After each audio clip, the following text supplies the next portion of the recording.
नमस्कार दोस्तों। नर्मदा परिक्रमा की इस पवित्र यात्रा का ये है दूसरा भाग, जिसे कवर किया जा रहा है महेंद्र प्रताप सिंह, चैप्टर चेयरमैन आईएटओ के द्वारा।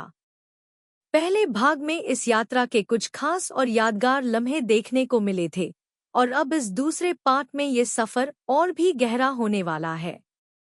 इस वीडियो में आगे बढ़ते हुए यात्रा के अगले पड़ाव को एक्सप्लोर किया जाएगा, जहां और ज्यादा स्थानीय लोगों से बातचीत होगी, नए स्थानों का दर्शन होगा और नर्मदा परिक्रमा के इस अनोखे सफर के कुछ और खास लम्हे आप तक पहुंचाए जाएंगे। तो बने रहिए इस यात्रा के साथ और देखिए इस पवित्र सफर का अगला अध्याय। हम पहुंच चुके हैं नर्मदा जी की परिक्रमा में। यहाँ से अब हम इसको इस जगह को बोलते हैं बिमलेश्वर का ये बंदरगाह है। यहाँ से तट परिवर्तन होता है माँ नर्मदा का। ये अभी दक्षिण तट पे खड़े हैं अपन। अब ये नाव के माध्यम से उत्तर तट पे पहुँच जाएंगे। और बिमलेश्वर महादेव जो मंदिर है, ये पौराणिक स्थान है, जहाँ पर भगवान इंद्र ने तपस्या की और ब्रह्मा जी ने तपस्या की, और एक ऋषि हुए थे भानु नाम के, उन्होंने भी तपस्या की। उनका लंबा इतिहास है, अगर बोलेंगे तो पूरा दिन निकल जाएगा। वो कहीं ना कहीं उनको श्रापित थे। इंद्र जी को ब्रह्म हत्या लगी थी। वो त्रिसरा नाम का एक ब्राह्मण को मारा था, जो उनके विश्वकर्मा जी के पुत्र थे, इनके 3 सिर थे। तो ब्रह्म हत्या के कारण उनको यहाँ तपस्या करनी पड़ी थी। ब्रह्मा जी ने, उनके गलत विचार हो गए थे। तिलोत्मा नामक जो स्त्री थी, जिसकी उत्पत्ति ही उन्होंने ही कराई थी, तो उसके प्रति तो इसलिए उन्होंने भी मौन रह के यहाँ तपस्या की है। बहुत पौराणिक स्थान है। इसकी गाथा बहुत लंबी है, अगर बोलेंगे तो ये तट परिवर्तन वाला स्थान है यहाँ। Thank you. तो बाबा जी ने जैसा बताया कि ये पूरी विस्तृत जानकारी थी। इसका मतलब ये है कि हम नर्मदा जी को पूरब से पश्चिम की तरफ आए हैं। अब यहाँ से पूरा समुन्द्र को क्रॉस करके दूसरे साइड जाएंगे, और पूरब की ओर चलेंगे। पश्चिम से पूरब की ओर चलेंगे, और अब पूरब से जाके और ये अमरकंटक से खत्म करके वापस ओमकारेश्वर में आएंगे और ओमकारेश्वर में जल चढ़ाया जाएगा। तो ये इस तरह से पूरा एक सर्कल कंप्लीट होता है। धन्यवाद।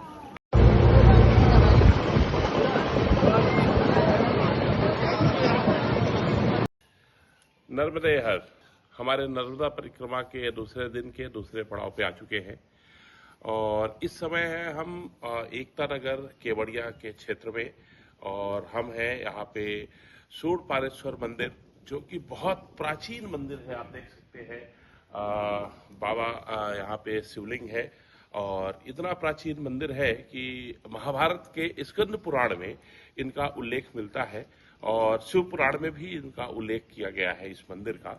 और यहाँ पास में ही सरदार सरोवर डैम है, जहाँ पे स्टैच्यू ऑफ यूनिटी है।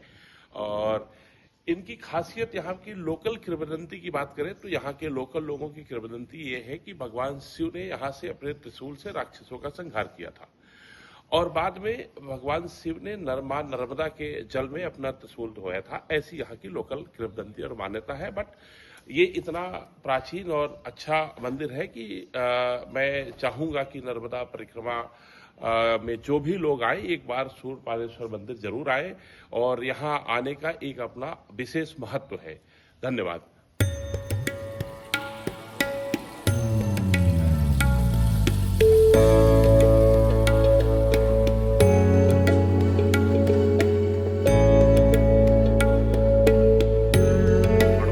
एक होटल से निकल के आके ये गंगा का एक घाट बनाया है। अगर आप देखेंगे तो बहुत रमणीय, बहुत सुंदर सा स्थान है ये। और ये बेसिकली गंगा फ्लो में तो नहीं बहती यहाँ पे। ये बेसिकली सरदार सरोवर डैम जो केवड़िया में बना है, उसका ये बैक वाटर है। तो सारे भक्त लोग आते हैं यहाँ।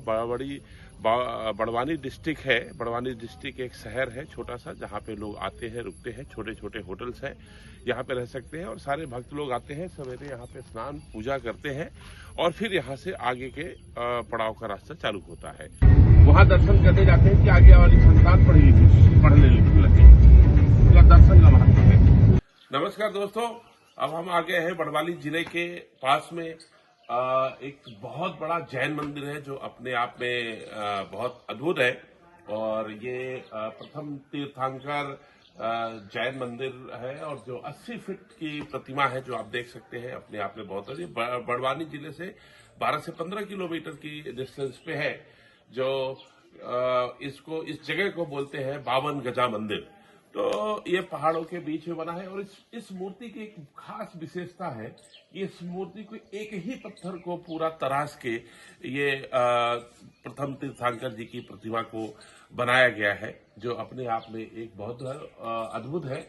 और अगर इसकी मैं बात करूं तो यहाँ पे करीब 800 सीढ़ियां हैं जो भक्त लोग आते हैं यहाँ पे दर्शन करने जाते हैं। तो 800 सीढ़ियां करके वहां पे जाके एक अद्भुत तीर्थंकर के रूप में दर्शन किया जाता है और इसकी मान्यता प्राप्त है। धन्यवाद।